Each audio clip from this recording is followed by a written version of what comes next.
Selamat petang. Oke, selamat petang bagi kita semua dan selamat datang ke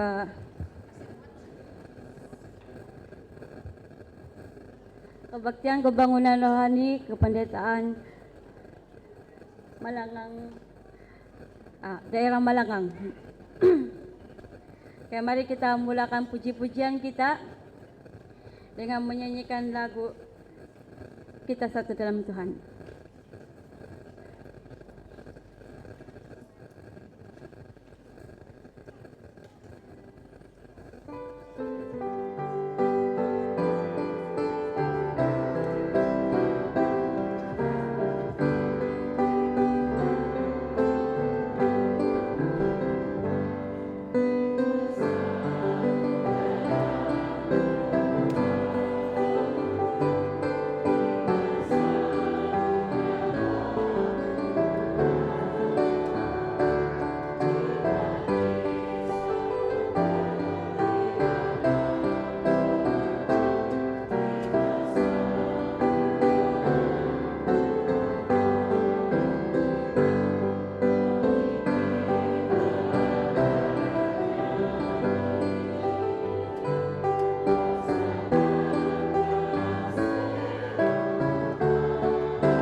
Untuk lagu yang seterusnya kita ambil dalam buku LPMI nomor 16, Yesus Terindah.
Puji Tuhan karena Dia memberikan cuaca yang begitu baik pada petang ini, sehingga kan senampak awal-awal hari ini kan penuh sudah bangku.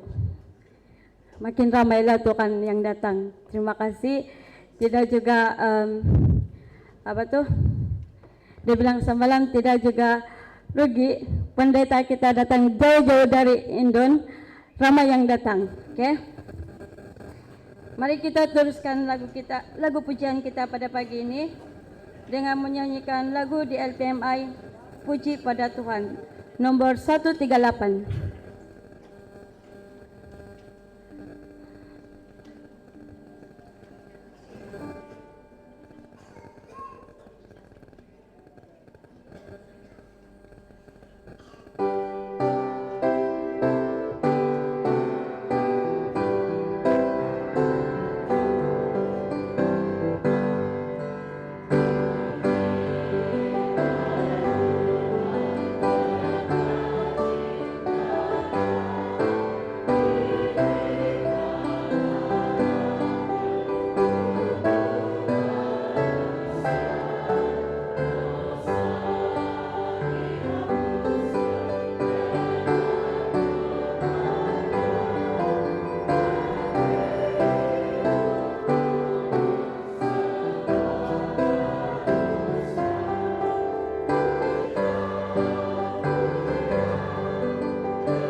Terima kasih karena kita telah menyanyi dengan penuh semangat. Saya senang untuk mengucapkan selamat datang kepada yang baru sahaja bergabung bersama dengan kita. Saya harap kita boleh penuhkan lagi ruangan dalam gereja ini. Oke, mari kita teruskan memuji Tuhan. Kita buka dalam LPMI nomor 101 Girang.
Oke, kita teruskan lagi pujian kita. Saya mau tanya, siapa yang di sini? Tidak apa. Oke, terima kasih. Kita teruskan dengan kuis. Maaf.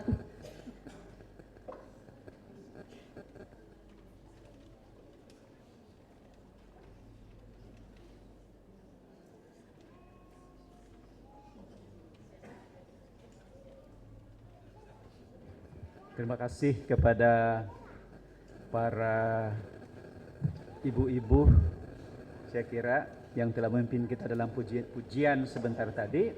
Kan saya rasa suap, senang sedopon, selamat sore, selamat petang, tahniah kepada semua kita yang berjaya menghadirkan diri untuk sekali lagi pada petang ini mempelajari firman Tuhan. Namun sebelum kita teruskan, seperti biasa kita akan berkuis dahulu. Saya tidak pasti kalau istilah berkuis itu betul. Tetapi hari ini, malam ini ada sedikit perubahan. Yang pertama, bagi yang sudah menjawab sebelum-sebelumnya, berikan dulu peluang yang belum mencoba menjawab. Dan kalau mereka tidak dapat menjawab, baru saya jual soalan itu kepada yang sudah berjaya menjawab sebelumnya. Kemudian yang kedua, seperti biasa, kuis ini hanya untuk mereka yang bukan EJK, dan sebagai tambahan, ya ahli keluarga EJK juga tidak dibenarkan menjawab. Manalah tahu orang bilang apa itu ada kapset betul gitu. Sebab saya mau ini buku, saya beritahu anak saya kau jawab. Ini dia punya soalan. Jadi kita hadkan untuk yang tidak terlibat secara langsung dalam penganjuran KKR ini. Jadi maksudnya JK dan ahli keluarga. Maksudnya istri dan anak-anak lah, ataupun abang adik tidak dibenarkan menjawab. Oke, soalan pertama, ini kali saya tujukan soalan ini kepada calon-calon baptisan dan juga anak-anak yang berumur 12 tahun ke bawah. Jadi sedia anak-anak berumur 12 tahun ke bawah. Soalannya begini, perkabaran 3 malaikat terdapat dalam Wahyu pasal berapa? Pasal saya tidak perlu sebut dia punya ayat. Perkabaran 3 malaikat terdapat dalam Wahyu pasal berapa? Ada anak-anak yang mau coba? Langsung berdiri. 12 tahun ke bawah. Oke. Kalau tidak saya jual untuk remaja. Oke. Macam ada mau angkat tangan kita. Oke, langsung angkat tangan berdiri. Macam ada angkat tangan di sebelah tuh. Memakai baju hitam, tahniah. Karena berani mencoba. Perkabaran 3 malaikat terdapat dalam Wahyu pasal berapa? Wahyu 14. Wahyu 14. Tahniah, tepat sekali. Oke, tahniah. Maju ke depan. Boleh maju ke depan untuk ambil hadiah.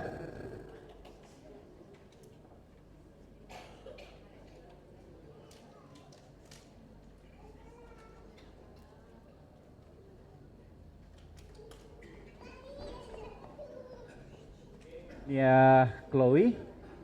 Soalan kedua untuk remaja dan belia. Remaja dan belia lah, saya buka lebih besar dia punya ruang. Gereja apa yang menerima pujian? Tuhan mengetahui kasih, iman, pekerjaanmu, yang terakhir lebih banyak daripada yang pertama. Saya ulang soalan. Gereja apa yang menerima pujian? Tuhan mengetahui kasih, iman, pekerjaanmu, yang terakhir lebih banyak daripada yang pertama. Oke, untuk para remaja dan belia. Gereja apa? Kita telah belajar ada 7 gereja semalam, atau 7 jemaat.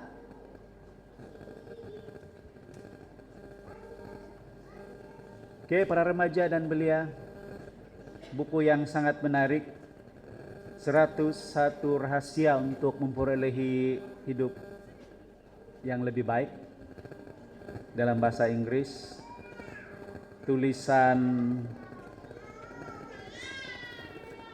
Dr. George Alberto. Oke, ada yang mau menjawab? Pujiannya berbunyi begini, Tuhan mengetahui kasih, iman, pekerjaanmu, yang terakhir lebih banyak daripada yang pertama. Sebutkan nama gereja. Oke. Terus.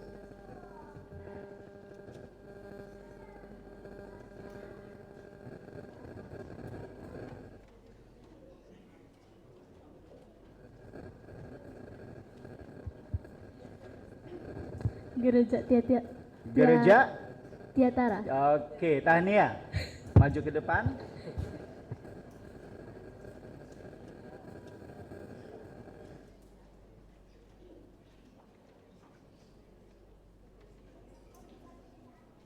Oke, Tahnia Shina. Oke, ini saya buka untuk para dewasa. Tentu para dewasa ini punya ingatan yang lebih tajam. Diharapkan begitu. Oke, semalam kita telah mempelajari 7 gereja atau 7 jemaat yang terdapat dalam kitab Wahyu. Sebutkan ke-7 nama gereja atau jemaat tersebut. Oke, terima tahniah. Ada sudah yang mengangkat tangan?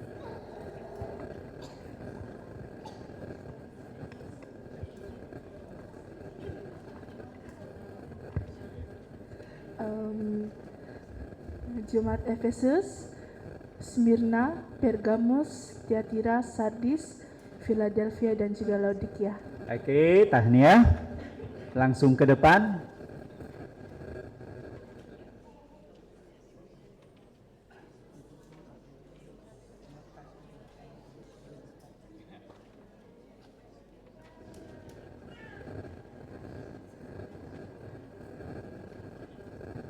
Oke, tahniah Kele. Nampaknya semua mereka yang telah menjawab memberikan perhatian, dan saya percaya juga semua kita memberikan perhatian, cuma beri peluang. Oke, jadi malam ini kita akan pelajari satu lagi topik yang sangat menarik. Ambil catatan, ambil nota, buka mata, kada adop, supaya besok kita akan bagi lagi peluang untuk yang belum menjawab. Oke, terima kasih perhatian semua kita.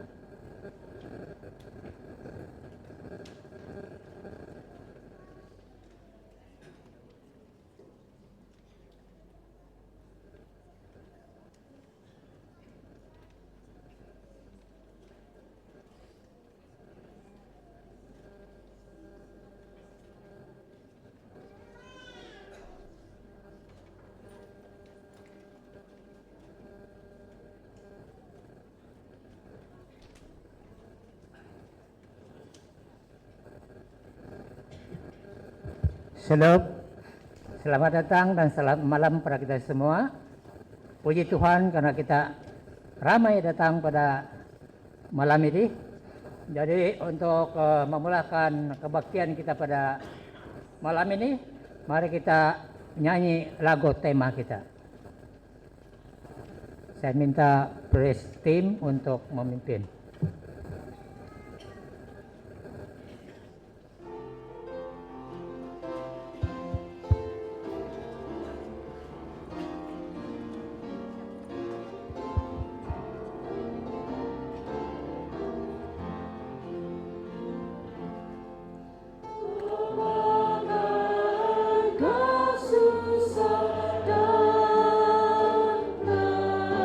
Dituduh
karena ini sedih salam dan doa. Kenaringan, pengen dihilad di babaw. Tasundu. Terima kasih di pantamangan no. Terima kasih di berkat no kumadahay rin kati kainiti das sedepan beno.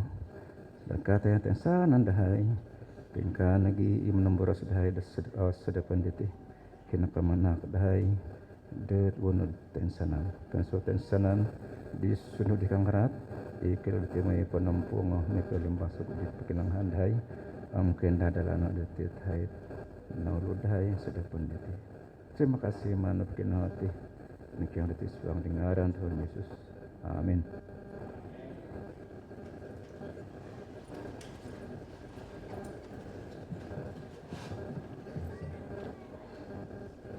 Terima kasih Elder Regis dalam dua pembuka kita sebentar tadi. Dan sekali lagi saya ucapkan selamat datang, selamat malam, dan puji Tuhan karena kita terus menerus untuk datang ke kebaktian KKR kita. Jadi malam ini adalah malam yang keempat, saya ingat, yang malam keempat. Ada 2 malam, 1 siang lagi kita untuk datang ke kebaktian. Jadi jangan kita lepaskan peluang ini. Mari kita ajak kawan-kawan kita yang lain. Saya percaya banyak lagi yang tidak datang, masih kusung ke kursi atau bangku di depan ini. Jadi esok belum terlambat kita untuk membawa mereka untuk datang ke KKR.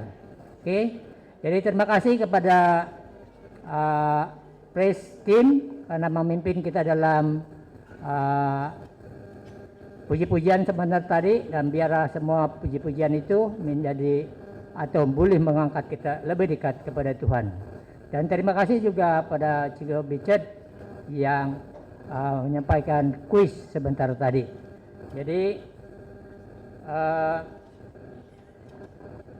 hari ini tanggal 25 kebiasaannya seluruh dunia merayakan hari Christmas. Jadi saya ambil kesempatan ini untuk mengucapkan selamat hari Natal dan selamat menyambut tahun baru pada kita semua. Jadi mudah-mudahan tahun depan kita lebih kuat, lebih sehat, terutama sekali dalam kerohanian kita masing-masing. Jadi sebelum pastor berdiri di depan kita, saya menjemput choir daripada Bayag untuk menyampaikan satu lagu yang bertajuk Never Give Up atau Jangan Undur. Silakan.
Oke, terima kasih dengan lagu sebentar tadi.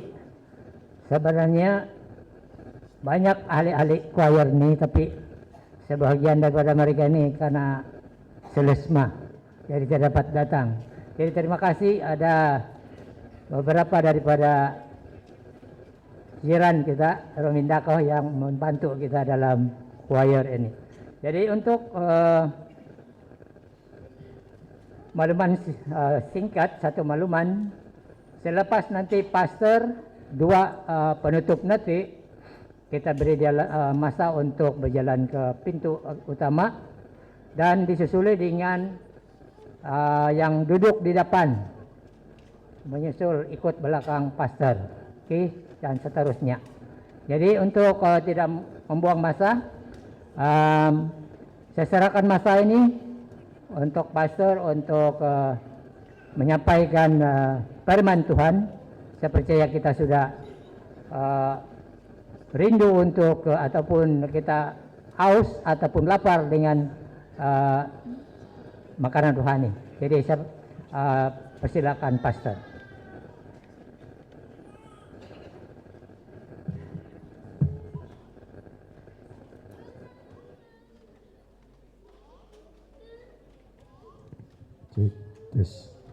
Tes. Selamat malam saudara-saudara. Malam ya. Tadi saya tanya dua jemaat di seberang sungai, di seberang sungai Jordan. Ya. Banyak yang selesma. Kita doakan supaya cepat sembuh ya. Tapi saya tidak tahu dua jemaat ini yang mana nih pastor ya. Apa nama dua jemaat ini? Itulah ya, sudah disebut sama pastor.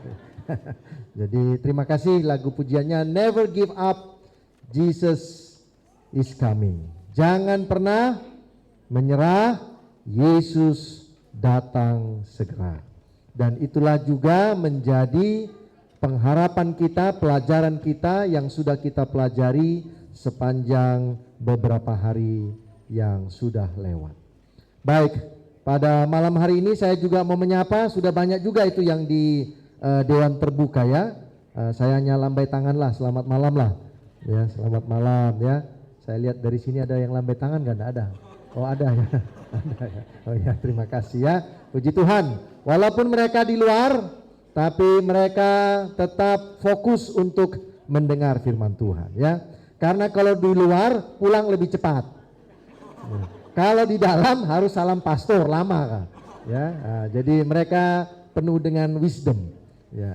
Tapi kalau saudara di luar semua, siapa yang dengar saya di dalam? Ya. Jadi karena sudah penuh, bolehlah ada yang di luar, tapi mereka juga boleh belajar firman Tuhan. Mari kita sama-sama berdoa. Bapa kami dalam kerajaan sorga, pada malam hari ini kami akan belajar firman Tuhan tentang anak domba dan gereja di akhir zaman. Berkatilah Tuhan supaya kami boleh memahami mana gereja yang benar yang dinyatakan oleh anak domba di dalam buku Wahyu. Dalam nama Yesus kami berdoa. Amin. Baik, sepanjang kita sudah belajar berapa kali nih kan? Ini malam yang keberapa ini? Keempat. Sepanjang 3 pelajaran ada yang tidak paham? Kalau tidak paham datang sama pastor jemaat. Ya, tanya sama pastor ya. Kalau masih belum paham, baru tanya sama saya lah ya. Jadi pastor jemaat Pastor Mark siap untuk membantu kalau seandainya ada yang soalan-soalan yang tidak paham. Tapi kalau ada mau tulis soalan boleh, nanti saya akan jawab di malam selanjutnya ya. Baik, belum keluar ini gambar.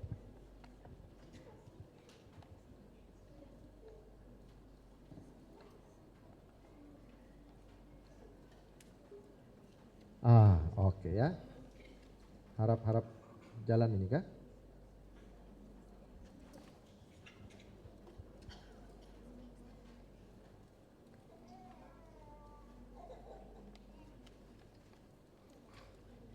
Baik, anak domba dan gereja di akhir zaman.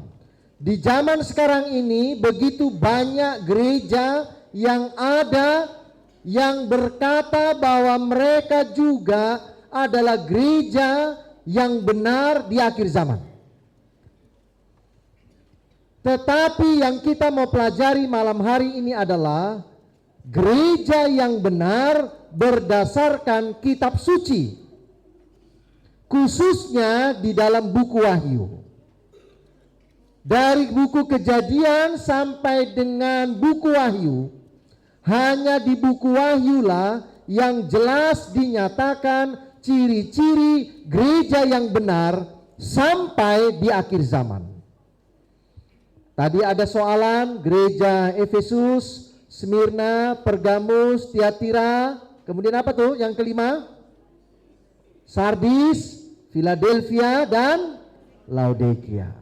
Setiap gereja ini ada problemnya, ada masalahnya, kecuali gereja Smyrna dan gereja Philadelphia.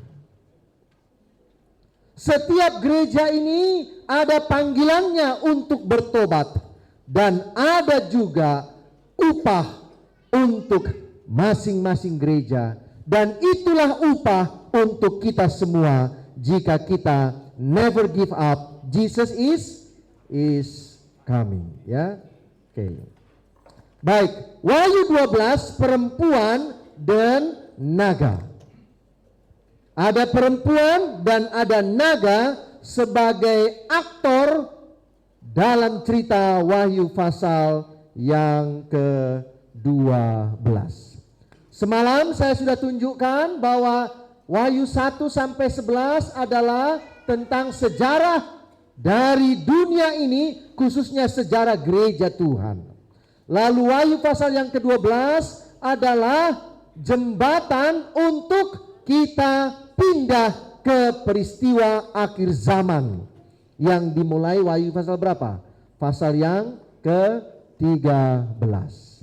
Wahyu pasal 12 ini adalah jembatan untuk kita boleh masuk ke akhir zaman. Nah, di dalam cerita akhir zaman nanti, maka ada kuasa-kuasa yang akan muncul yang diceritakan dalam buku Wahyu. Kuasa yang pertama ini besok kita akan belajar. Jadi kalau malam ini tidak datang, besok harus datang. Karena besok kita belajar bagaimana setan akan bekerja di akhir zaman untuk menyerang umat-umat Tuhan. Lalu karakter yang kedua adalah binatang yang keluar dari dalam bumi. Besok malam juga kita akan pelajari.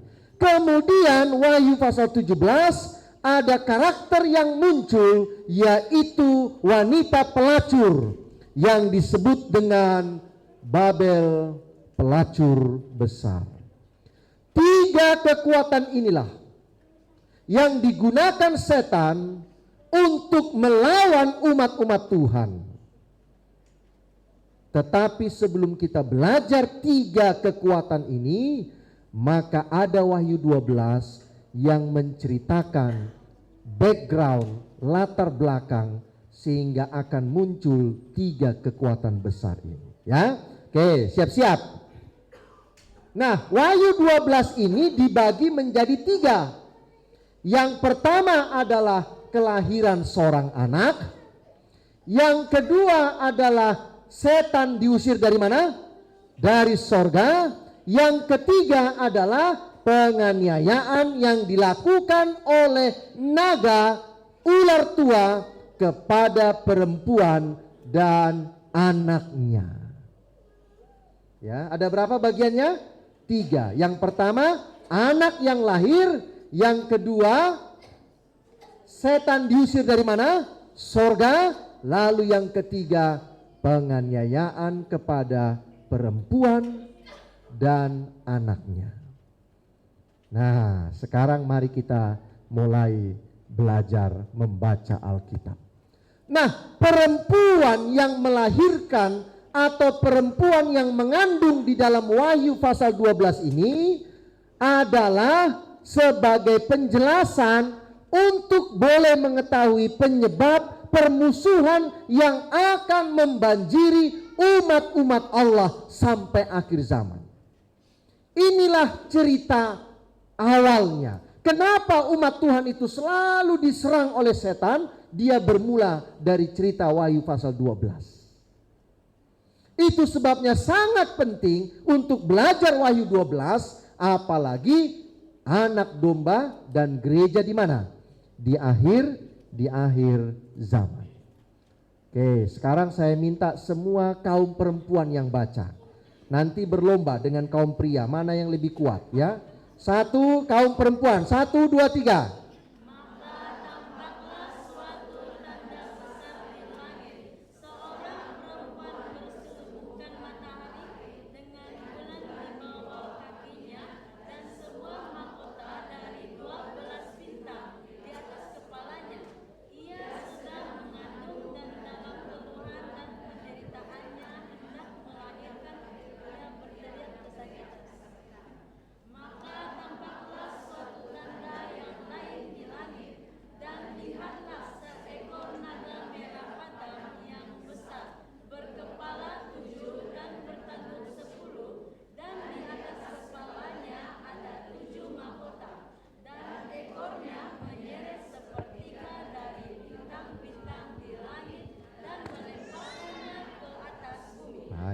Tahu sebab kenapa perempuan saya suruh baca? Tahu sebab? Karena ada perempuan mengandung tuh. Baca. Nah sekarang bapak-bapak yang baca. Ayo. Oke. Kenapa saya suruh bapak-bapak? Tahu kenapa? Tahu kenapa? Ada naga di situ tuh. Ayo baca bapak-bapak. 1, 2, 3.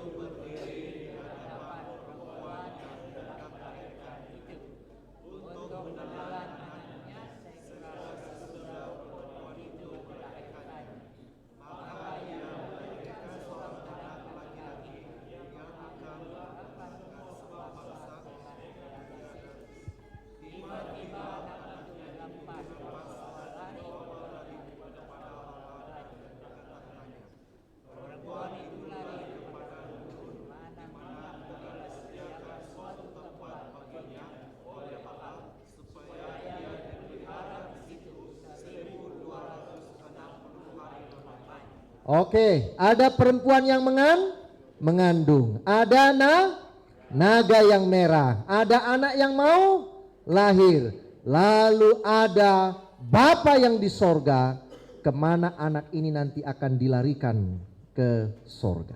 Ya, ingat ya, ada berapa? Ada 4, ada perempuan yang mengandung, ada naga warnanya merah, ya, kepalanya 7. Tanduknya 7, mahkota 7, kepala 10 ya. Lupa ini ya jadinya ya. Lalu ada apa? Anak yang lain. Oke, ingat baik-baik ya. Karena ini kita mau belajar buku Wahyu seperti naik kereta cepat kah? Ya. Jadi harus ingat baik-baik ya. Oke, baik. Nih summary-nya, ringkasannya ya. Ada seorang perempuan apa? Mengandung, berselubung, matahari, bulan di bawah apanya? Kakinya, dan dia ada mahkota dengan 12 apa? Bintang. Ya. Nah, ini hanya gambar saja ya. Nah, inilah bulan tuh, inilah apanya? Mahkota 12 bintang, dia sedang mengandung, kemudian dia dibungkus dengan matahari. Pertanyaannya, ini apa pastor? Ini cerita tentang apa pastor? Kok tiba-tiba buku Wahyu berbicara tentang perempuan yang sedang mengandung? Baik, yang pertama, dalam Alkitab perempuan, saya sudah sampaikan beberapa malam sebelumnya, dalam Alkitab perempuan melambangkan gereja. Tetapi sayang dalam Alkitab ada 2 perempuan. Satu perempuan yang mengandung yang sedang mau dipelajari, dan satu perempuan yang tadi ada gambar, pelacur besar, Wahyu pasal 17. Perempuan yang mengandung adalah gereja yang benar, perempuan wanita pelacur adalah gereja yang murtad. Nah, oleh karena di dalam Alkitab buku Wahyu ada 2 perempuan, maka Wahyu pasal 12 berbicara tentang perempuan yang benar, ya. Tadi saya sudah terangkan di sini ada wanita yang mengandung dan ada pelacur besar. Perempuan ini adalah gereja yang benar. Lalu dia punya ciri khas. Apa ciri khasnya? Yang pertama adalah dia berselubung matahari. Matahari adalah gambar tentang sumber terang. Ya, sumber terang. Tetapi dia berpijak di atas bulan. Bulan adalah refleksi dari sumber terang, yaitu apa? Matahari. Bulan tidak punya sumber terang. Bulan hanya memantulkan terang dari matahari. Kalau begitu pastor, apa ini matahari dan apa ini apa bulan? Matahari adalah sumber terang. Siapa di Alkitab yang dikatakan akulah terang dunia? Siapa? Yesus Kristus. Saya mau tanya, di seluruh Alkitab di mana saudara bisa baca Yesus Kristus? Perjanjian Lama atau Perjanjian Baru? Perjanjian Baru. Dalam Perjanjian Lama tidak ada cerita tentang kata Yesus, tidak ada. Yang ada di mana? Perjanjian Baru. Jadi matahari yang dimaksudkan adalah sumber terang. Itu berarti Yesus Kristus. Itu berarti Perjanjian Barulah yang menceritakan tentang siapa? Yesus Kristus. Bulan memantulkan terang matahari. Alkitab hanya ada 2, Perjanjian Lama dan Perjanjian apa? Baru. Kalau Perjanjian Baru adalah Yesus Kristus, akulah terang dunia. Kalau begitu Perjanjian Lama adalah memantulkan terang Yesus Kristus. Apa isi Perjanjian Lama? Isi Perjanjian Lama adalah nubuatan tentang Yesus Kristus. Jadi gereja yang benar harus dibungkus oleh Yesus Kristus dan menerima nubuatan-nubuatan dalam Perjanjian Lama tentang siapa?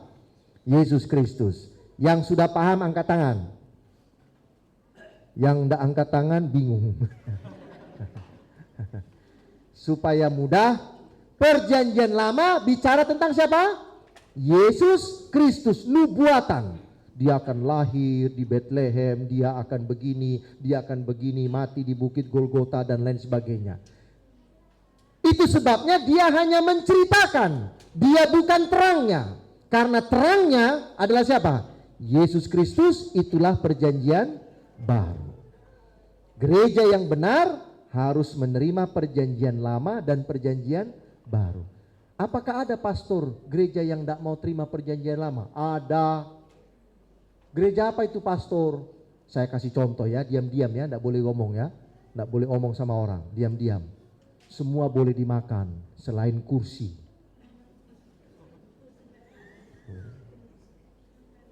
Tidak ada lagi halal dan haram. Saya mau tanya, halal dan haram itu di Perjanjian Lama atau Baru? Perjanjian Lama. Kenapa kamu tidak mau makan lagi yang halal? Kenapa? Tidak mau makan haram nggak? Enak tuh. Kenapa? Karena saudara menerima terang di Perjanjian Lama. Perjanjian Baru Yesus Kristus tetap menerima halal dan haram. Ya, apakah Yesus waktu hidup di dunia pernah makan yang haram? Tidak pernah. Ya, baik. Lalu perempuan ini dia punya yang lain. Apa itu? Dia punya mahkota. Oke, dalam Alkitab ada 2 macam mahkota. Mahkota yang dipakai ini perempuan disebut dengan Stepanos. Sama-sama sebutkan. Besok siapa tahu ada soalan tuh. soalan di bawah 12 tahun. Ya. Jadi soalan di bawah 12 tahun, soalnya ini ya. Apa nama mahkota yang disebut dalam bahasa Yunani untuk itu perempuan? Stepanos. Ingat-ingat Stepanus tah. Nah, ya. Tapi kalau besok soalannya apa nama mahkotanya? Stepanus. Salah. Bukan Stepanus, tapi apa? Stepanos. Nah, ini apa pastor Stepanos ini? Stepanos ini adalah mahkota ketika saudara ikut perlombaan dan menang. Jadi kalau kita ikut olimpiade, itu lomba apa sajalah. Kalau menang, maka Anda dikasih Stepanos. Itu juga mahkota yang Yesus dipakai waktu dia disalib. Nama mahkotanya adalah Stepanos. Tapi kalau Yesus dari duri dia kan, mahkota duri. Kata mahkotanya itu adalah Stepanos. Jadi, kenapa Yesus pakai Stepanos? Ayo, saya mau tanya. Kenapa Yesus dipakai Stepanos? Karena dia menang. Loh, tapi dia mati, pastor. Itulah keajaiban firman Tuhan. Walaupun dia mati, dia sudah dipakaikan Stepanos. Karena dia akan apa? Bangkit dari kematian. Nah, kata mahkota yang kedua dalam Alkitab, ini ya dulu. Nah, ini dia nih, diadema. Diadema ini adalah mahkota raja. Ya. Jadi walaupun dia tidak ikut lomba karena dia raja, maka dia pasti pakai mahkota. Namanya diadema. Ini untuk soalan besok di atas 12 tahun. Ya. Ya. Jadi diadema itu adalah seorang raja, maka dia pakai mahkota. Sudah dapat paham apa artinya Stepanos dengan diadema? Stepanos dia harus apa? Ikut lomba, menang, baru dia dikasih apa? Stepanos. Kalau dia seorang raja, dia pakai diadema. Kenapa pastor perempuan ini pakai Stepanos bukan diadema? Perempuan itu bukan raja. Tetapi perempuan itu harus berjuang supaya dia bisa jadi apa? Pemenang. Ya, boleh paham ya? Oke. Nanti kalau kita menang masuk surga, maka kita dapat apa? Stepanos. Ya, baik. Ini saya lihat sudah pada bingung ya, puji Tuhan lah kalau sudah bingung ya. Baik, ini sudah tadi. Stepanos merujuk kepada pemberian Allah kepada umatnya di mana? Di akhir zaman. Ya, waktu kita nanti masuk Yerusalem yang baru, maka masing-masing akan mendapatkan mahkota Stepanos, ya, dalam pemahaman orang Yunani. Baik. Mahkota ini ada berapa bintangnya? 12. Woi, ya. Mahkota ini adalah kehidupan. Wahyu Yakobus 1:12 katakan, berbahagialah orang yang bertahan dalam pencobaan, never give up. Sebab apabila ia sudah tahan uji, ia akan menerima apa? Mahkota kehidupan atau Stepanos kehidupan. Jadi siapa yang bertahan, daerah kependetaan Malangang, hanya yang bertahanlah yang akan mendapatkan Stepanos. The loser tidak pernah dapat Stepanos. Yang kalah tidak bisa mendapatkan apa? Stepanos. Oh, dalam Alkitab mahkota kehidupan itu disebut mahkota abadi, mahkota kebenaran, mahkota kemuliaan dan hormat, mahkota kemuliaan. Yesus sendiri dia mendapatkan mahkota kemuliaan dan hormat. Itulah Stepanos. Karena dia sudah apa? Menang di kayu salib, dia bangkit dan dia naik ke surga. Ya, jadi kalau belajar di Alkitab ada Stepanos, ada mahkota, maka itulah mahkota kemenangan karena dia sudah menang. Lalu dikatakan mahkotanya itu ada berapa bintangnya? 12. Kenapa 12 pastor? Dalam buku Wahyu angka 12 sangat penting. Kenapa? 12 pintu gerbang Yerusalem. 12 malaikat, 12 suku Israel, 12 batu dasar, 12 apa? Rasul. Gereja yang benar. 12 rasul itulah perjanjian baru. 12 anak Yakob itulah perjanjian lama. Kembali matahari 12 rasul. Bulan 12 anak Yakob. Gereja yang benar mendasarkan ajarannya kepada perjanjian lama dan perjanjian baru. Alkitab berkata bahwa perempuan ini mengandung, tetapi dia mengandung dalam keluhan dan apa? Penderitaan. Kita sangat tahu bahwa seorang wanita yang mengandung 9 bulan, apalagi waktu melahirkan, dia sangat menderita. Tetapi cerita tentang keluhan dan penderitaan ini bukan tentang perempuan yang mau melahirkan.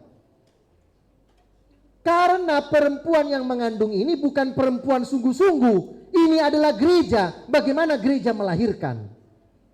Kalau begitu penderitaan apa ini, pastor?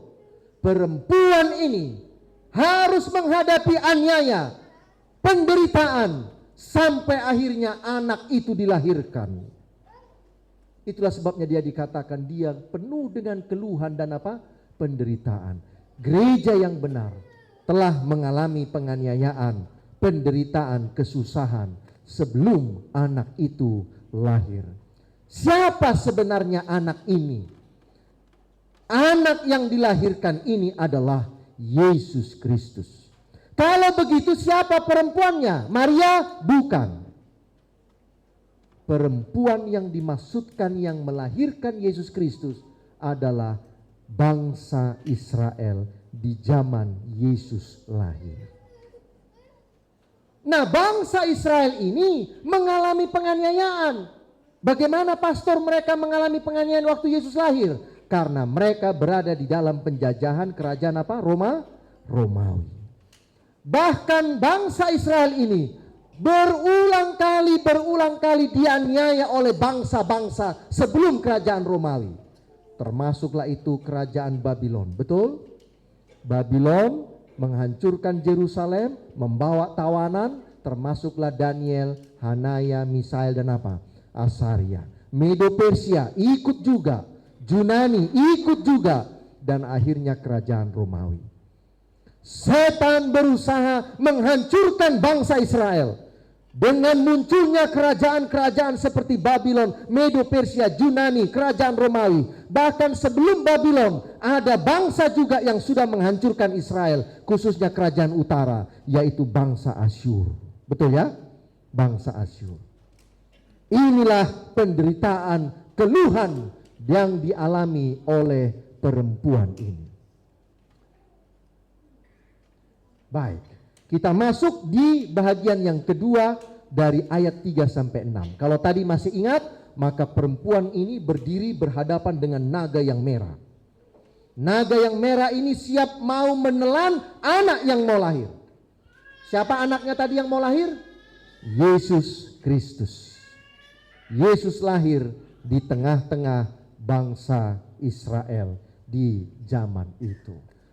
Lalu inilah kata firman Tuhan. Maka timbullah peperangan di mana? Di sorga. Siapa ini naga merah ini? Alkitab katakan, dan naga besar itu, si ular tua yang disebut siapa? Iblis atau setan. Betulkah waktu Yesus lahir, maka iblis mau menelan anak ini? Betul tidak? Betul tidak? Bagaimana caranya iblis mau menelan ini anak? Pertama, melalui Raja Herodes. Semua bayi di bawah 2 tahun harus diapakan? Dibunuh. Itu sebabnya Yesus dan orang tuanya mereka pergi ke Mesir. Betul tidak bahwa setan mau menelan anak ini? Betul. Itulah waktu Yesus disalibkan.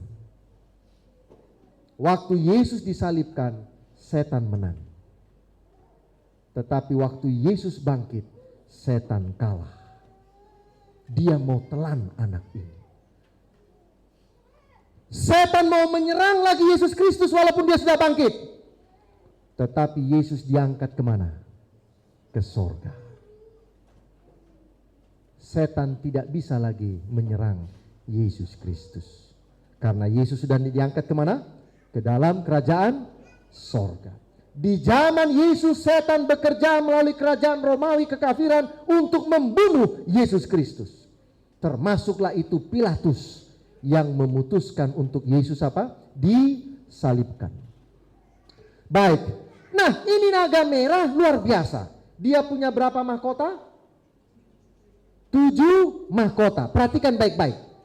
Kata mahkota yang dipakai untuk naga merah itu bukan Stepanos, tapi apa? Diadema. Beda toh? Kenapa beda, pastor? Ya karena ini setan. Bukan pemenang, tetapi yang akan dikalahkan. Apa tadi diadema? Mahkota untuk raja-raja. Loh, kenapa ini binatang punya 7 mahkota? Setan mengklaim bahwa dialah raja di atas apa? Dunia ini. Betul ya? Dia katakan kepada Yesus, aku akan memberikan seluruh dunia ini kalau kau mau sembah saya.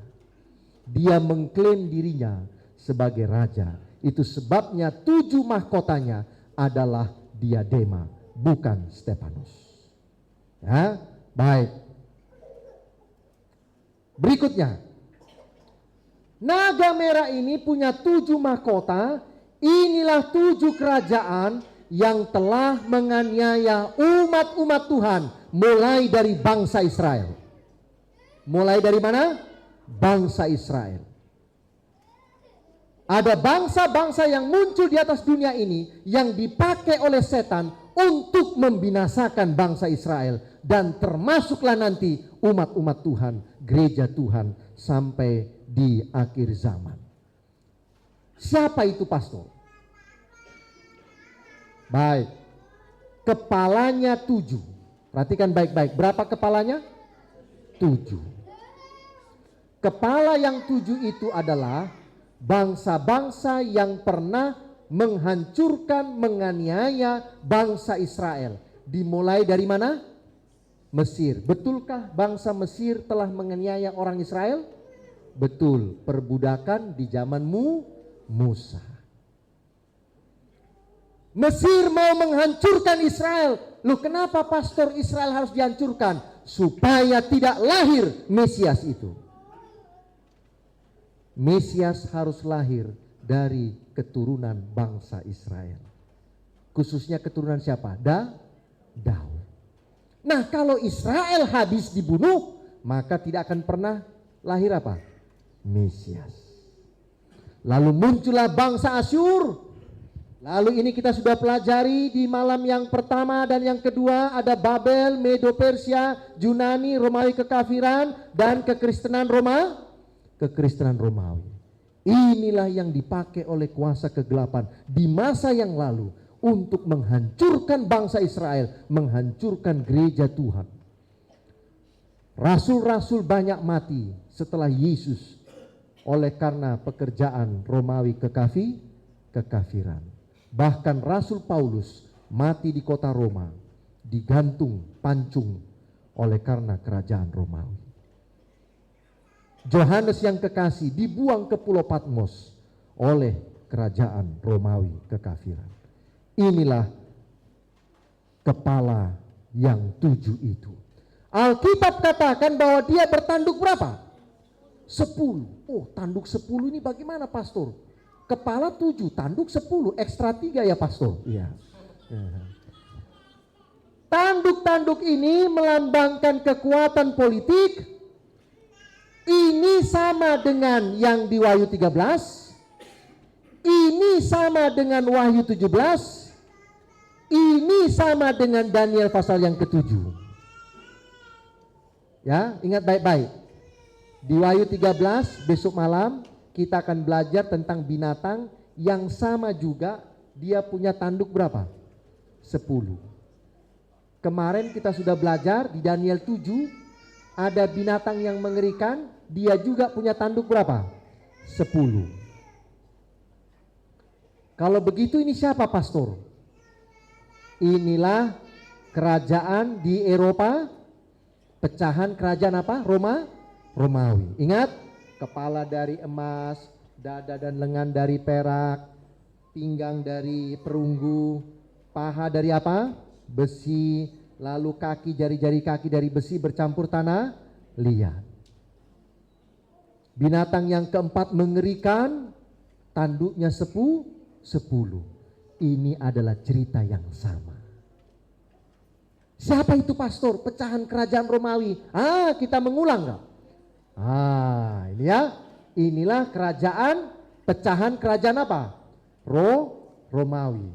Di mana yang 3 punah, lalu muncul satu yang disebut tanduk kecil. Kalau begitu pastor, saya malam ini baru paham nih, bahwa cerita Daniel itu sama dengan cerita Wahyu. Sama. Tapi yang satu ditulis Daniel, yang satu ditulis oleh Wahyu. Inilah juga salah satu bukti bahwa Alkitab itu dituntun oleh Roh Kudus Tuhan. Daniel dan Wahyu, Yohanes dengan Daniel tidak kenal. Tapi mereka menceritakan cerita yang sama. Ya, Daniel tidak pernah kirim email, WhatsApp ke Yohanes. Yohanes, saya mau tulis ini, kok tulis kau ya? Tidak ada, tidak kenal satu dengan yang lain. Inilah bukti Alkitab itu datang dari Roh Kudus Tuhan. Amin. Amin ya. Jadi harus percaya sama Alkitab. Ya, karena Alkitab menceritakan kebenaran-kebenaran. 10. Apalagi yang ada di dalam naga merah ini? Dia menyeret berapa? Sepertiga bintang di langit. Bintang melambangkan malaikat sorga. Jadi dia berhasil menipu sepertiga malaikat di sorga untuk ikut dengan dia. Ini saya mau kasih tahu rahasia ya. Setiap orang ada satu malaikat Tuhan menjaga. Itu baca di Alkitab dalam buku Matius. Sejak anak-anak kecil seperti yang tadi ini, anak baby itu ketika orang tuanya menyerahkan dia kepada Yesus, maka disitulah malaikat sorga sudah menjadi bodyguard buat dia satu. Tapi jangan lupa, malaikat setan pun ada satu di situ. Tapi good newsnya adalah setan sepertiga, Tuhan 2/3. Berarti kalau setan kirim 1, Tuhan bisa kirim berapa? 2. Ya. Dan seluruh penghuni dunia ini 1 malaikat penjaganya dan 1 malaikat pengaconya. Tapi tak usah takut, Tuhan punya stok banyak. Mau bantu manusia supaya manusia bisa lawan setan. Amin ya. Nah, ya, baik. Jadi dia berhasil menipu sepertiga malaikat di mana? Di sorga. Lalu setan mau menelan anak yang dilahirkan. Tadi sudah saya katakan bahwa Yesus ketika lahir mau dibunuh oleh Herodes, lalu Yesus juga disalibkan oleh kerajaan Romawi Pilatus. Tetapi akhirnya Yesus diangkat kemana? Diangkat ke sorga. Yesus tidak berhasil dikalahkan atau dibunuh, tetap mati di dalam kuburan. Inilah penggenapan dari Kejadian 3 ayat yang ke-15. Kita sudah pelajari beberapa malam yang lalu bahwa setan melawan Yesus Kristus di Taman Eden. Yesus katakan, aku akan mengadakan permusuhan antara engkau dan keturunan perempuan ini. Keturunan perempuan itu adalah Yesus Kristus yang akan bermusuh dengan setan di kayu salib. Inilah penggenapannya. Yesus bukan hanya dihancurkan waktu dia lahir, tetapi juga dia dihancurkan sepanjang misi pelayanannya 3,5 tahun di dunia ini. Dia dirampas dan dibawa lari kepada Allah. Yohanes tidak fokus kepada kematian Yesus dalam cerita ini. Yohanes lebih fokus kepada Yesus bangkit dan naik ke surga. Inilah kabar baik. Anak domba yang tersembelih itu telah bangkit dari kematian dan dia dibawa lari kemana? Kepada Bapa yang di sorga. Duduk di samping kanan Bapa sebagai pengantara manusia. Adalah setelah kenaikan Yesus, maka sekarang gereja menghadapi amarah setan. Karena dia tidak bisa bunuh anaknya, sekarang yang dikejar mamanya. Ya, karena anaknya sudah lari ke sorga. Oh, mamanya sekarang dikejar. Habis-habisan mamanya apa? Mau dianiaya. Dan itulah yang terjadi selama 1260 tahun.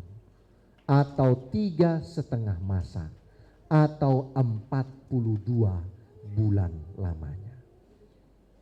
Dalam buku Wahyu ada 3 perhitungan waktunya. Semua sama. 42 bulan, 1 masa, 2 masa, setengah masa, dan 1260 tahun. Itu adalah cerita yang sama tentang gereja Tuhan dianiaya oleh setan setelah dia tidak bisa menyerang atau membunuh Yesus Kristus. Lalu perempuan ini setelah dia melahirkan anak itu, lalu anak itu dilarikan kepada Bapa yang di sorga, maka perempuan inilah yang dikejar-kejar oleh setan. Dan ketika perempuan ini dikejar-kejar oleh setan, maka Tuhan melarikan ini perempuan ke padang gurun.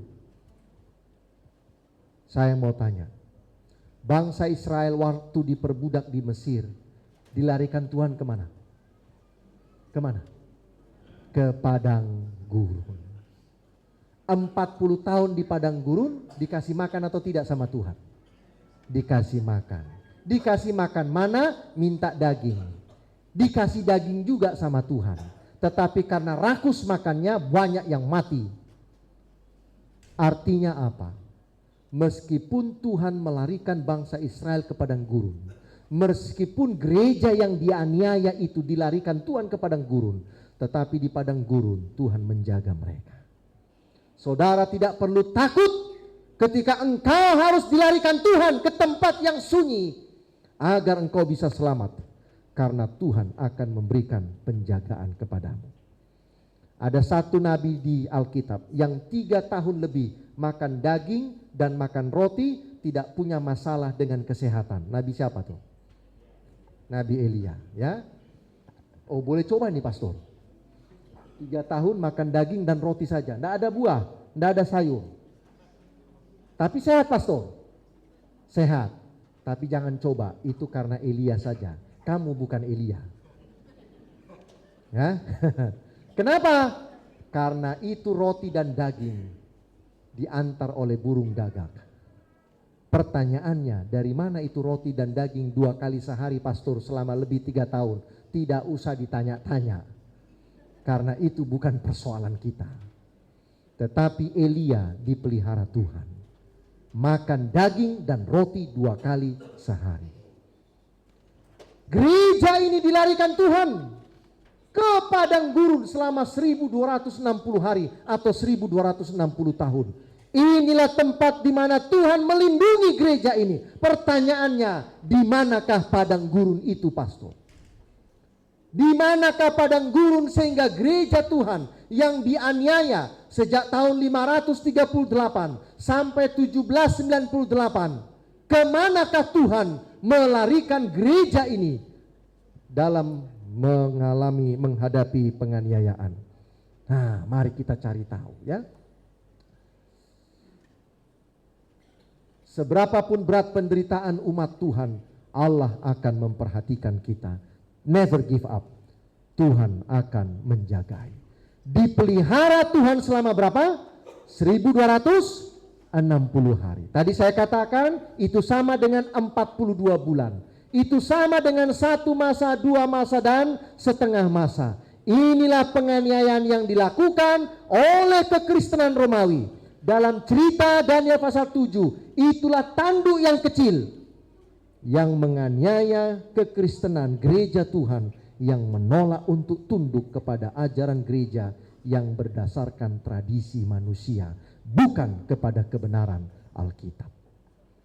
Pertanyaannya, kemana Tuhan bawa ini gereja lari padang gurunnya? Mari kita cari jawabannya. peristiwa ini sama dengan peristiwa ada 2 saksi Tuhan dalam Wahyu pasal 11 ayat 3 sampai 6, yang 2 saksi Tuhan ini pun mati dia. Lalu berkabunglah dia selama berapa? 1260 hari lamanya. Ini cerita apa lagi ya pastor? Sama saja. 2 saksi Tuhan ini tidak bisa bersaksi karena mati. Siapa yang mematikan? Itu yang menganiaya. Kalau begitu 2 saksi Tuhan ini siapa pastor? Itulah matahari dan bulan. Yaitu perjanjian lama dan perjanjian apa? Baru. Di zaman penganiayaan tanduk kecil, Alkitab kehilangan terangnya. Hanya tradisi manusialah yang dipakai sebagai ajaran gereja, bukan lagi apa? Alkitab. Sama ceritanya. Tetapi sekarang pakai simbol apa? 2 saksi Allah, pohon zaitun. Ya, oke. Wah, ini cerita buku Wahyu bolak-balik itu aja ya pastor ya? Iya memang. Ya, tapi seperti mudah ya pastor? Ya karena sudah diterangkan. Ya. Sebelum diterangkan pusing kepala. Ya. Ya. Yang menerangkan pun awalnya pusing. Ya. Ya. Dia akan menginjak-injak kota kudus selama 42 bulan. Ini cerita apa lagi pastor? Kota kudus itu gambaran Yerusalem. Yerusalem diinjak-injak oleh kekafiran, gereja yang sesat. Karena kebenaran sudah dihapuskan. Apa cerita Yerusalem? Ada bait suci. Apa cerita bait suci? Di situ ada bilik suci dan bilik yang apa? Maha suci. Apa cerita bait suci? Disitulah ada seorang imam. Betul ya? Apa itu imam? Dialah pengantara antara manusia dengan siapa? Tuhan. Untuk apa? Meminta ampun dosa. Tetapi sekarang bait suci sudah diinjak-injak. Kenapa? Karena pemimpin gereja berkata, akulah wakil Tuhan di mana? Di dunia ini. Itu saya sudah terangkan ya?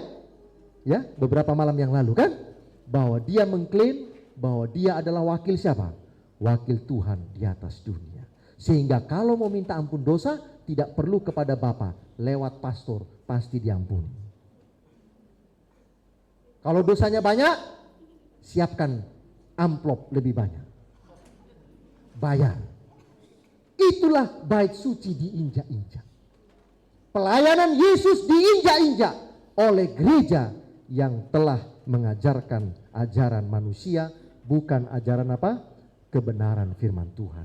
Ini juga akan kita pelajari besok malam tentang binatang dari dalam laut yang dia juga akan berkuasa selama 1260. Beginilah pastor, supaya cepat gimana nih pastor supaya cepat? Saya pun bingung gimana supaya cepat ya. Ceritanya beginilah. Pokoknya kalau nanti baca buku Wahyu ada 42 bulan, ada 1 masa, 2 masa, setengah masa, ada 1260, itu cerita sama. Udah itu aja. Ya. Tapi di sini ada 2 saksi pastor. Udahlah pokoknya sama itu ceritanya semua. Ya. Ya. Nah, cuman hanya simbol-simbolnya saja berbeda. Di manakah ini padang gurun pastor? Ini penting pastor. Menurut sejarah dunia, menurut sejarah gereja Kristen di dunia, ketika di Eropa terjadi penganiayaan yang besar oleh gereja yang murtad itu, maka sebagian besar penduduk di Eropa itu pergi berlayar jauh, dimulai dengan Columbus. Maka mereka tibalah di dunia yang baru yang mereka sebut sebagai benua Amerika. Boleh baca di Google, ketik di Google, orang-orang Eropa di zaman kegelapan pergi kemana ya? Nah, nanti dijawab, pergi ke Amerika. Itulah padang gurun, tempat Tuhan menyelamatkan gereja yang menolak untuk tunduk kepada gereja yang sesat.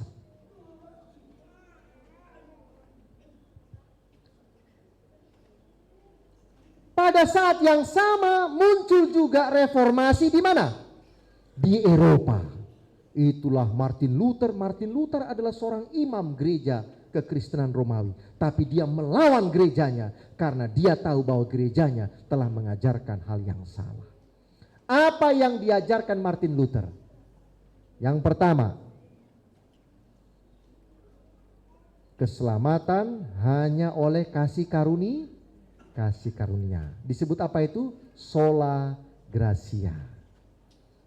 Yang kedua, keselamatan itu kita terima oleh iman, bukan karena berbuat baik. Itu yang disebut dengan sola fide. Yang ketiga, kebenaran itu hanya Alkitab saja. Itu yang disebut dengan sola scriptura. Karena gereja dari Martin Luther mengajarkannya berbeda. Kalau mau selamat, kau harus ikuti ajaran gereja. Salah satu ajaran gereja supaya bisa selamat yang ditentang oleh Martin Luther adalah menaiki tangga Petrus. Di gereja Vatikan di Roma ada yang namanya tangga Petrus. Nah, kalau kau bisa naik tangga itu, ada 100 anak tangga, kau tiba di atas, maka kau akan menjadi orang benar. Problemnya adalah itu naik anak tangga bukan pakai kaki, pakai lutut. Kau naik satu. Martin Luther setiap anak tangga dia berdoa meminta ampun. Tapi dia setelah tiba di anak tangga paling atas dengan lutut, dia tetap merasa orang berdosa. Kenapa? Karena bukan itu yang mengampuni dosa saudara, tapi siapa? Kasih karunia Yesus Kristus. Nah, itulah contohnya ya. Jadi banyak sekali reformasi muncul di Eropa melawan gereja yang telah mengajarkan ajaran tradisi manusia. Gereja Tuhan dibuang Tuhan ke padang gurun, berpakaian kain kabung, ditindas, dianiaya, tetapi mereka never give up. Jesus is coming. Banyak yang mati, jutaan orang mati karena mempertahankan imannya kepada Tuhan. 3,5 masa, 3,5 tahun ini juga adalah gambaran tentang hidup Yesus. Kenapa? Yesus hidup di dunia berapa? 3,5 tahun. Dan saudara perhatikan baik-baik. 3,5 tahun pelayanan Yesus di dunia ini, berulang kali dia bertemu dengan setan untuk dibinasakan. Jadi Yesus sendiri pun menderita, maka kita pun wajib menderita sama seperti siapa? Yesus Kristus telah menderita. Baik, kita masuk bagian yang pengusiran setan dari sorga. Ini singkat saja karena kita sudah tahu ceritanya. Maka timbullah peperangan di mana? Di sorga. Yesus melawan setan. Setan kalah, dia harus keluar dari sorga. Dia tidak mendapatkan tempat lagi di dalam kerajaan sorga. Ada beberapa waktu yang lalu, saya sudah jelaskan ini ya, bahwa ada 5 peperangan antara Kristus melawan siapa? Setan. Yang pertama di sorga, yang kedua di Taman Eden, yang ketiga waktu Yesus mati di kayu salib tetapi dia bangkit dan naik ke sorga, yang keempat di dalam diri kita masing-masing, dan yang kelima adalah ketika Yesus datang yang kedua dan yang keberapa? Yang ketiga kali. Berapa skornya? 4-0. Yang problem yang di mana? Di dalam diri kita setiap hari. Siapa yang akan menang? Yesus atau setan? Tetapi Yesus sudah kalahkan setan dimulai waktu di mana? Di dalam kerajaan sorga. Dalam buku Wahyu, setan digambarkan sebagai ular tua, iblis atau setan, atau yang menyesatkan apa? Seluruh dunia. Penyesatan yang pertama yang dilakukan oleh setan adalah di Taman Eden. Kalau kau makan buah ini, maka kau akan seperti Allah. Anda dan saya tidak pernah akan bisa seperti Allah. Karena saudara dan saya bukan Allah. Tetapi setan ingin seperti siapa? Seperti Allah. Mengapa setan marah? Dia tidak berhasil mengalahkan ini anak. Dia pun tidak berhasil mengalahkan ini perempuan di Eropa. yang dianiaya tapi justru Tuhan menyelamatkan dia untuk lari ke benua Amerika, maka yang pertama, kenapa setan marah? Karena dia diusir dari mana? Sorga. Kenapa setan marah? Karena pemerintahan setan di dunia ini telah diserahkan kepada Kristus. Itu sebabnya Kristus disebut dengan Tuhan di atas segala Tuhan dan Raja di atas segala apa? Segala Raja. Kenapa setan marah? Karena dia sudah kalah di sorga, dia juga dikalahkan oleh pengikut Kristus di bumi ini. Jadi bukan hanya Yesus mengalahkan setan, tetapi kita pun mengalahkan siapa? Mengalahkan setan. Kenapa setan marah? Dia tahu bahwa waktunya sudah apa? Sudah singkat. Saudara-saudara, Yesus akan datang segera. Setan tahu Yesus mau datang segera. Kalau saudara tidak percaya Yesus mau datang segera, Anda lebih jahat dari setan. Ya, saya mau kasih bukti yang lain. Waktu Yesus lahir dunia ini, Yesus melayani, maka ada 2 orang kerasukan setan katakan, apa urusanmu dengan kami, hai anak Allah? Betul ya? Betul. Setan tahu Yesus adalah anak Allah. Kalau ada manusia yang berkata Yesus bukan anak Allah, kau lebih jahat dari setan. Setuju pastor? Kalau 2 pastor sudah setuju, saya selamat. Ya, saya mau katakan, baca di Alkitab. 2 yang kerasukan setan berkata, apa urusanmu dengan kami, hai anak Allah? Bukankah sekarang belum waktunya bagi kami untuk kau binasakan? Setan tahu yang bisa binasakan dia hanyalah yang berdiri di depan dia sekarang. Yaitu siapa? Yesus Kristus. Kalau ada manusia tidak menerima Yesus sebagai anak Allah, kau lebih jahat dari setan. Ini yang kedua. Kalau saudara masih berkata Yesus masih lama datang, kau lebih jahat dari setan. Karena setan tahu waktunya sudah apa? Sudah dekat. Kenapa lagi setan marah? Ya. Sudah habis rupanya, 4 saja ya, tidak usah banyak-banyak ya. Baik, bagian yang terakhir adalah penganiayaan yang dilakukan oleh siapa? Naga kepada apa? Wanita dengan anaknya. Ini anak yang mana lagi ya pastor? Baik, saya terangkan. Ada bangsa Israel, itulah perempuan yang mengandung. Lalu lahir anak namanya siapa? Yesus Kristus. Perempuan ini dilarikan ke padang gurun. Nah, di padang gurun itu muncullah gereja-gereja yang baru. Yang mencoba untuk kembali kepada Alkitab. Tetapi rupanya ini gereja-gereja yang baru ini, yang disebut dengan anak-anaknya ini, ternyata semua kembali lagi kepada gereja yang sesat tadi itu ajarannya. Buktinya apa pastor? Salah satu buktinya adalah walaupun mereka berkata mereka berdasarkan Alkitab, tetapi hari ibadahnya masih sama dengan hari ibadah dari gereja yang di Eropa itu. Masih sama. Itu sebabnya Alkitab katakan setan marah dan memerangi keturunan yang lain dari perempuan ini. Ada muncul anak yang baru. Lalu diberikanlah ciri-cirinya sesuai dengan apa? Sesuai dengan firman Tuhan. Nih, saya singkat saja ya. Maka marahlah naga itu kepada perempuan itu, lalu pergi memerangi keturunannya yang lain. Yang apa? Menuruti hukum Allah dan memiliki apa? Kesaksian Yesus. Setan tidak marah ke semua gereja di atas dunia ini. Setan tidak marah ke semua gereja yang ada di atas dunia ini. Dia hanya marah kepada gereja yang menuruti hukum Allah dan memiliki kesaksian apa? Yesus Kristus. Saudara boleh keliling-keliling dunia. Lihat agama, lihat gereja.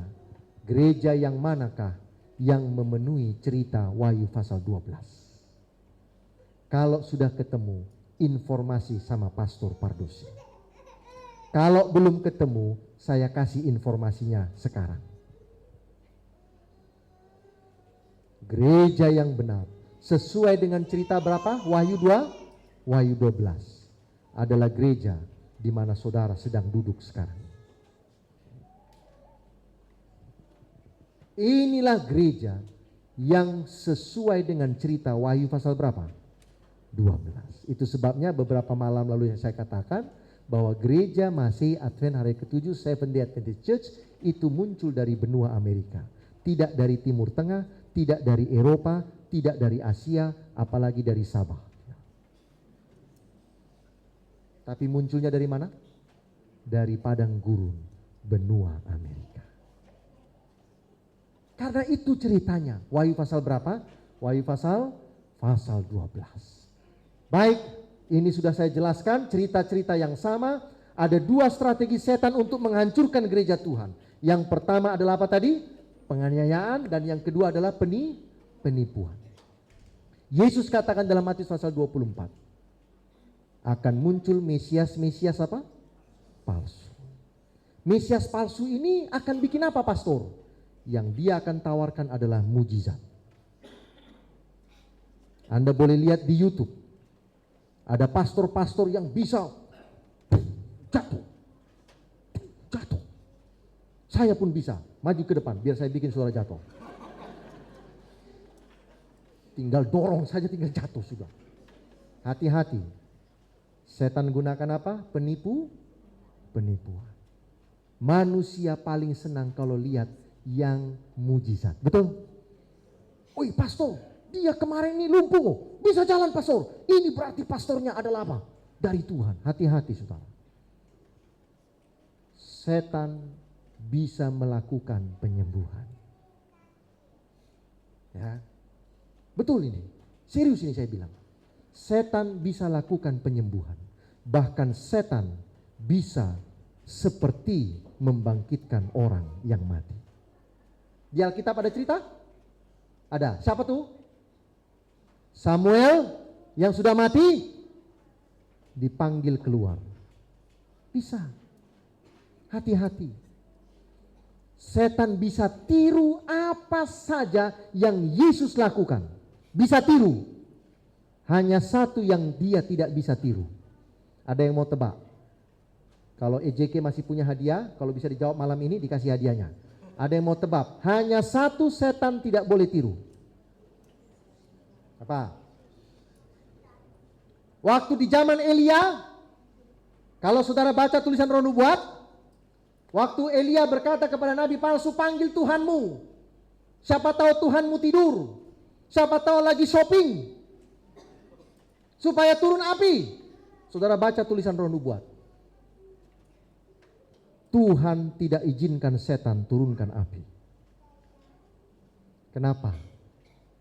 Boleh Anda bayangkan, di sini Nabi Baal dengan itu korban, di sini Elia dengan korban, dua-dua turun api. Apa ndak bingung? Ini yang benar yang mana ini? Ini turun api, sini pun turun apa?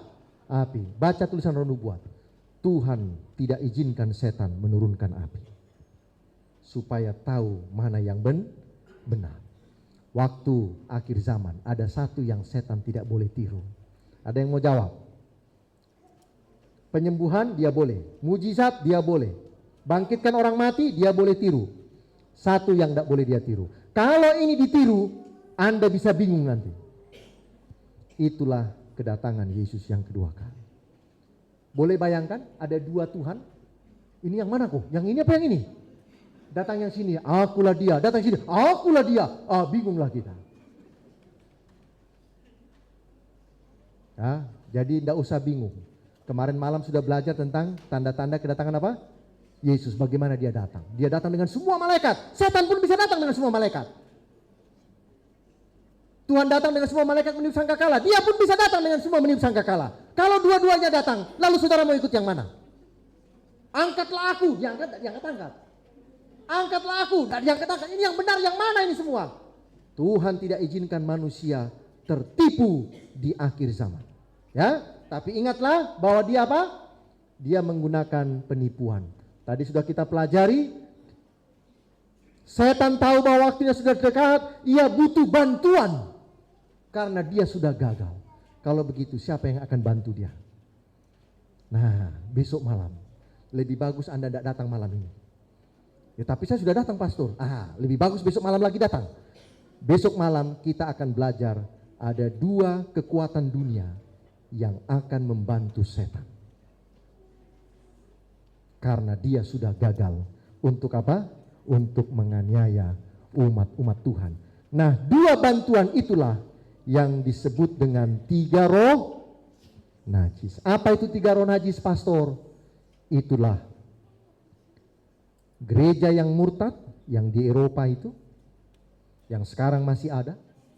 Yang kedua itulah Protestan murtad.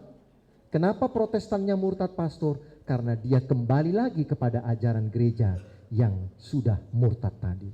Lalu yang ketiga adalah spiritisme. Tahu spiritisme apa? Tuh setan-setan tuh. Ada agama, pastor, di dunia ini yang mengajarkan spiritisme. Oh, banyak kok. Jangan-jangan di Sabah pun ada. Mengajarkan apa?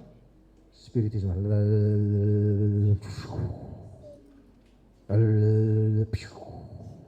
Hati-hati itu. Ya. Inilah kekuatan yang akan menolong setan. Baik, inilah 10 ciri gereja yang benar berdasarkan Wahyu pasal 12 dan Wahyu pasal yang ke-14. Apa itu? Kita akan pelajari tentang Injil yang kekal, pekabaran malaikat pertama, kedua, dan yang ketiga. Memelihara 10 hukum Allah, Wahyu pasal 14 ayat yang ke-12, Wahyu pasal yang ke-12. Kemudian memiliki iman Yesus Kristus, muncul dari keturunan perempuan yang mengandung. Saudara perhatikan ini, dari yang mengandung, memiliki apa? Kesaksian Yesus, muncul dari bumi karena perempuan itu dilarikan ke padang gurun atau bumi. Lalu yang terakhir, muncul setelah periode berapa? 1260 tahun. Itu sebabnya pergerakan Seventh Day Adventist Church dimulai 1843. Ketika William Miller berkhotbah, Yesus akan apa? Datang. Itu setelah lewat 1798. Kenapa gereja Advent itu, pastor, tidak muncul tahun 1801 ya, pastor? Nah, ada nubuatannya yang harus dipenuhi. Kalau begitu, pastor, ciri gereja yang salah yang mana, pastor? Anda boleh cek, Anda boleh ikut, Anda boleh cari tahu. Yang pertama adalah ciri gereja yang tidak benar, ajarannya berdasarkan tradisi apa? Manusia. Yang kedua, ciri gereja yang palsu adalah menyembah apa? Patung. Bahkan patung Yesus pun tidak boleh saudara buat dan saudara sembah. Meskipun patung siapa? Yesus Kristus. Apalagi ciri gereja yang palsu, pastor? Menyembah manusia yang dianggap apa? Suci. Santo Petrus, Santo Yohanes. Ini tokoh dalam Alkitab. Tapi ada juga tokoh manusia yang ada dalam Alkitab yang juga disembah oleh mereka. Santo Thomas dan lain sebagainya. Saudara-saudara, kita tidak menyembah manusia. Kalau mau sembah hanya Tuhan. Dan kalau mau menyembah Tuhan tidak perlu lewat patung. Untuk apa kita menyembah patung yang kita yang buat? Mending saudara menyembah saya. Patung benda mati, kau tendang boleh. Kau bakar pun dia boleh. Untuk apa menyembah patung? Tuhan katakan, jangan kau persamakan aku dengan apapun yang ada di langit, yang ada di bawah bumi. Ya? Apalagi ciri-ciri gereja yang palsu itu, pastor? Beribadah tidak pada hari apa? Sabat. Hari apa, pastor? Ya terserah mereka. Saya tidak mau sebut. Tetapi gereja yang tidak beribadah pada hari Sabat, berarti mereka tidak menuruti hukum Tuhan. Ingatlah dan kuduskanlah hari Sabat. Apalagi, pastor, ciri gereja yang palsu, tidak berdasarkan Alkitab, mengajarkan kebakaan apa? Jiwa. Ini pastor berdua izinkan saya untuk menyampaikan sesuatu kepada umat Tuhan di Sabah. Hati-hati saudara kalau bicara ada orang mati. Ini papa, mama sudah berbahagia di sorga. Adakah terdengar begitu pastor di gereja? Ada? Turut berduka cita, kiranya jiwanya diterima oleh Bapa di sorga. Saudara, Alkitab katakan orang mati, mati. Tidak ada berbahagia di sorga orang mati. Kalau kau tidak percaya, bongkar itu kuburan, di situ dia masih ada. Tidak. Itu sebab hati-hati ketika memberikan kata sambutan, memberikan ucapan turut berduka cita dalam cerita orang mati. Cukup tulis turut berduka cita, kiranya Tuhan menguatkan keluarga yang sedang berduka. Amin. Nggak usah tulis, biarlah dia senang di pangkuan Bapa. Kau boleh bayangkan pangkuan Bapa, Bapa memangku semua orang yang mati itu. Tahu di pangku? Carry, holding, dipegang tuh. Sudah berapa orang yang mati dari zaman Adam sampai sekarang? Lalu itu semua dipangku sama Bapa semua. Sesak dia, saudara. Sesak. Dari zaman Adam 3 meter, dipangku lagi 3 meter tingginya. Tidak benar. Ya. Jangan menangis sayang, nanti mami sedih di sorga. Weh, maminya ndak ada di sorga. Jangan nangis. Kalau nangis nanti mami sedih. Ndak ada mami sedih. Ya, hati-hati. Ada satu lagu Indon yang saudara jangan nyanyikan. Ini saya kasih tahu rahasia ya, ndak usah bilang sama siapa-siapa ya. Lagu Di Doa Ibuku. Ayo, sering nyanyi ndak? Di Doa Ibuku, ya. Itu kalau lagu Mother's Day selalu dinyanyikan tuh. Di doa ibuku, namaku disebut, tuh bagus tuh. Ibu-ibu selalu sebut nama anakmu ya. Jangan sebut anak orang. Anakmu aja kau sebut dalam doamu ya. Ya. Tapi ayat yang ketiga punya problem. Problemnya begini. Sekarang dia telah pergi ke rumah yang senang. Itu artinya mamanya sudah mati. Tapi yang masalah adalah mamanya pergi ke rumah yang senang.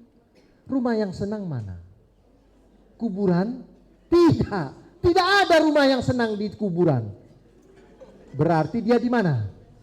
Di surga. Hati-hati, so. Banyak lagu-lagu gereja, khususnya yang bahasa Inggris. Kalau Anda tidak paham bahasa Inggris, tidak usah nyanyi bahasa Inggris. Anda punya masalah nanti. Lagu itu ternyata mengajarkan tentang kebakaan jiwa. Ada satu tuh lagu tuh. Ya, Pastor Benedict nggak tahu kah di Malaysia seringnya. Fly away, oh glory, I fly away when I die, hallelujah, by and by I fly away. Paham tuh? Paham? When I die, hallelujah, by and by. Jadi dia waktu mati, by and by. Kenapa? I fly. Hati-hati tuh. Makanya enggak usah nyanyi bahasa-bahasa Inggris. Bahasa Sabah saja, bahasa dusun saja tuh. Ya. Karena lebih paham. Nyanyi bahasa Indonesia, paham. Tapi hati-hati. Ajaran kebakaan jiwa itu masuk pelan-pelan melalui lagu. Hah? Ya, jadi Pastor Benedict bilang tuh sama anak muda tuh, jangan lagi nyanyi apa? I fly away, oh glory, I fly away. Terbang-terbang lah dia tuh. When I cry, die, hallelujah, by and by, I fly away. Orang belum ada yang naik ke surga, dia sudah terbang duluan kan? Hati-hati ya. Saya hanya bantu saja. Berikut apa tuh? Mendukung tanda binatang. Dan yang terakhir, ajaran mereka adalah orang mati yang benar langsung masuk apa? Sorga. Yang jahat masuk mana? Neraka. Neraka belum hidup, belum menyala sampai hari ini. Neraka akan menyala pada waktu Yesus datang yang keberapa? Ketiga kali. Oh, tapi ada pastor, katanya neraka itu di dalam bumi, pastor. Kau pergi ke dalam bumi, tak ada neraka di situ. Yang ada memang ada api bumi, panas bumi namanya. Gas. Neraka tidak menyala sekarang. Kapan menyala? Waktu Yesus datang yang keberapa? Ketiga kali. Masih banyak lagi ya, cari sendirilah. Ya, saya hanya bantu. Kesimpulan pada malam hari ini. Apa? Tuhan memiliki gereja yang benar di atas bumi. Dan gereja yang benar itu diserang oleh siapa? Oleh setan. Gereja yang benar bukan karena ramai membersnya. Gereja yang benar karena berdasarkan apa? Alkitab. Saudara-saudara, khususnya yang sudah belajar Alkitab, tetapi yang belum menerima keselamatan melalui Yesus Kristus. Apa yang saudara pelajari malam hari ini adalah ciri-ciri dari gereja yang benar. Kalau saudara sudah menerima ciri-ciri gereja yang benar sampai nanti Yesus datang kedua kali, maka panggilan saya kepada saudara malam hari ini adalah terimalah gereja yang benar. Karena di gereja yang benar inilah anak domba itu berdiri untuk memberikan keselamatan kepada siapa saja yang mau menerima. Bagi kita yang mau menerima ciri-ciri gereja yang benar, menjadi anggota gereja yang benar sampai Yesus datang yang kedua kali, saya mengundang saudara berdoa dalam hati. Berdirilah di tempat engkau berada, kita akan berdoa bersama-sama.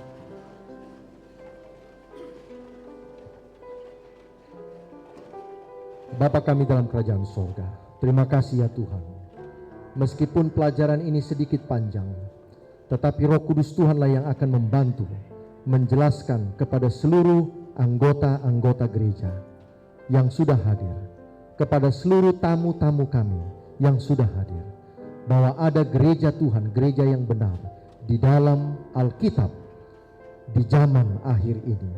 Dan gereja ini akan bertahan meskipun setan akan menyerang, meskipun setan akan menyerang para pemimpin gereja, meskipun setan akan menyerang para anggota gereja dengan penganiayaan, dengan tipuan-tipuan, tetapi kami tahu bahwa Tuhan akan melindungi kami semuanya. Saudara-saudaraku yang kekasih, jika engkau belum menerima keselamatan dari anak domba Yesus Kristus, sekaranglah waktunya engkau menyatakan imanmu bahwa engkau mau menyatu dengan gereja Tuhan, gereja di akhir zaman, sesuai dengan buku Wahyu pasal yang ke-12. Kita semua yang sudah lebih awal menerima keselamatan dari anak domba yang tersembelih Yesus Kristus, biarlah kita bertahan di dalam gereja ini sampai Yesus datang yang kedua.